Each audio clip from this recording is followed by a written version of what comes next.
द्रोण का वचन, अर्जुन को दुनिया का श्रेष्ठ धनुर्धर बनाना। अगर ये चैनल आपको अच्छा लगे तो प्लीज लाइक और सब्सक्राइब करें। हस्तिनापुर की सुबह अभी पूरी तरह जागी भी नहीं थी, लेकिन गुरुकुल पहले ही गतिविधियों से भर चुका था। सरयू के तट से आती ठंडी हवा, दूर पेड़ों पर बैठी चिड़ियों का कलरव और मैदान में धनुषों की टंकार, इन सब के बीच द्रोणाचार्य अपने शिष्यों की साधना पर नजर रख रहे थे।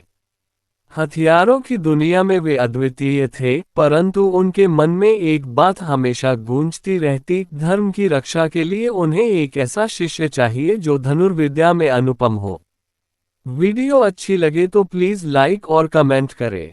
उसी समय उनकी दृष्टि एक बालक पर पड़ी, अर्जुन। अन्य शिष्यों की तुलना में उसकी एकाग्रता अलग थी, उसकी पकड़ मजबूत थी और उसकी आंखों में कुछ ऐसा था जो द्रोण के हृदय को छू गया। कई दिनों तक द्रोण उसे देखते रहे।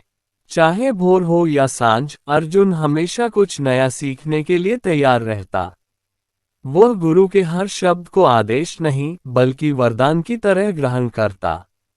एक शाम जब सूर्य ढल रहा था, द्रोणाचार्य ने अर्जुन को अकेले अभ्यास करते देखा। हवा में अंधेरा घुलने लगा था, पर अर्जुन के तीर हवा को चीरते हुए लक्ष्य के सटीक मध्य में जा लगते थे। द्रोण के चेहरे पर एक गंभीर दृढ़ता उभर आई। उन्होंने मन ही मन कहा, यही वह बालक है जिसे मैं दुनिया का सर्वश्रेष्ठ धनुर्धर बनाऊंगा। कुछ देर बाद उन्होंने अर्जुन को पास बुलाया।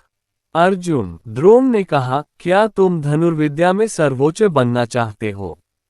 अर्जुन ने आदर से झुककर उत्तर दिया, गुरुदेव, मेरे जीवन का हर प्रयास आपके चरणों में समर्पित है। यदि आपका आशय यही है तो मैं अपना प्राण तक लगा दूंगा। द्रोण ने उसी क्षण एक वचन लिया, उनका ये शिष्य एक दिन दुनिया का अप्रतिम धनुर्धर बनेगा। अगले ही दिन से अर्जुन की दिनचर्या बदल गई। दूसरे शिष्य जब सो रहे होते, उस समय अर्जुन जागकर अभ्यास करता।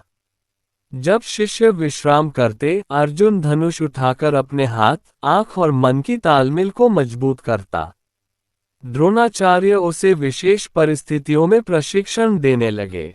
कभी नदी में खड़े होकर लक्ष्य साधना ताकि शरीर स्थिर रहे, कभी आंखों पर पट्टी बांधकर अभ्यास ताकि मन लक्ष्य खोजे, कभी द्रुत गति से चलने वाले निशानों पर तीर चलाना ताकि प्रतिक्रिया स्वाभाविक हो जाए। एक दिन द्रोणाचार्य ने एक अनोखा अभ्यास करवाया। पेड़ की ऊंची डाली पर उन्होंने एक कृत्रिम चिड़िया बांधी और उसके भीतर केवल आंख को निशाना बनाने का आदेश दिया। युधिष्ठिर, भीम और अन्य शिष्यों ने लक्ष्य साधा, लेकिन उनके उत्तरों में पेड़, डाल और चिड़िया सब शामिल थे। वीडियो अच्छी लगे तो प्लीज लाइक और सब्सक्राइब करें। जब अर्जुन आया, द्रोण ने पूछा, तुम्हें क्या दिखता है? अर्जुन ने उत्तर दिया, गुरुदेव, मुझे केवल चिड़िया की आंख दिख रही है और कुछ नहीं। द्रोण की आंखें चमक उठीं। उन्होंने आदेश दिया, तीर छोड़ो। तुरंत तीर हवा को चीरता हुआ गया और बिल्कुल चिड़िया की आंख में जा लगा। उस दिन द्रोण को अपने वचन पर विश्वास और भी गहरा हो गया। समय के साथ अर्जुन की प्रतिभा चारों ओर फैलने लगी, पर अर्जुन की विनम्रता वैसी ही रही। अनुभव बढ़ा, लेकिन अहंकार नहीं। द्रोणाचार्य कई बार चुपचाप उसे देखते और सोचते, जब गुरु का ज्ञान और शिष्य का समर्पण मिल जाए तो संसार का कोई सामर्थ्य ऐसी जोड़ी को रोक नहीं सकता। अर्जुन अब केवल द्रोण का विद्यार्थी नहीं रहा था, बल्कि उनके सपनों का स्वरूप, उनके वचन की ज्योति बन चुका था। वह इतना सिद्ध हो चुका था कि देवता भी उसकी साधना पर चकित थे। अंततः द्रोणाचार्य ने गर्व से कहा, अर्जुन, आज तुम केवल मेरे शिष्य नहीं बल्कि धनुर्विद्या के सूर्य हो। संसार तुम्हारे प्रकाश से आलोकित होगा। और वास्तव में अर्जुन आगे चलकर वह योद्धा बना जिसकी मिसाल आज भी दुनिया देती है।